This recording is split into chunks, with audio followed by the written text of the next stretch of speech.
Karinderya pa rin ang bagsak. Inikot na namin ang Calle Crisologo. Hindi kahit may kanan.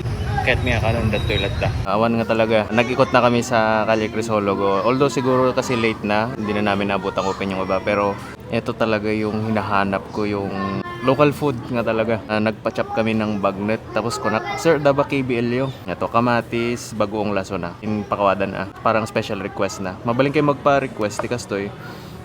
Naghingi na rin. Vlogger request. Nanghingi na rin kami ng sabaw ng sinanglaw. Of course, poke-poke, tarong, bingan longganisa, the love of my life. Igado. Yun yung gusto ko, yung ganitong igado. Ayaw mo yung ganitong igado na yung maatay. Nyang iti unak, sir. KBL tanda. Tani. Crunchy. Hansan. Parang nag-ano na. Stale na siya. Late na din naman kasi. Tsaka, naganito yung nakunan natin ng mga pagkain natin, parang sila na lang, dalawa na lang silang open. Isuda mo tinatalyaw tayo. Ngayon pa siyang konting lutong, pero hindi na siya kumagay na siya bagong luto.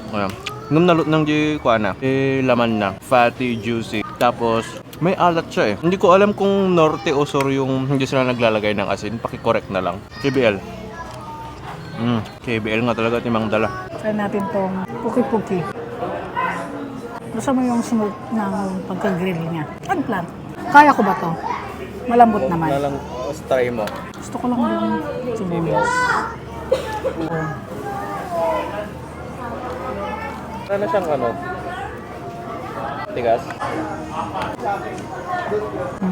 May igaduda. May dato yung daw niya. Nyay garod. Gusto na abutan ta. Gusto ko yung ganitong igado yung maatay talaga. Kahit kulat lang. Tapos lalagil kilaban yung balay. Kahit ganun yung feeling. Bago lang yung rice mo.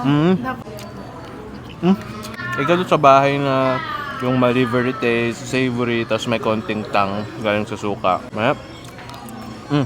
Longganisa. Kailangan natin ng suka to, no? Ito bigan longganisa da. Naprito ba?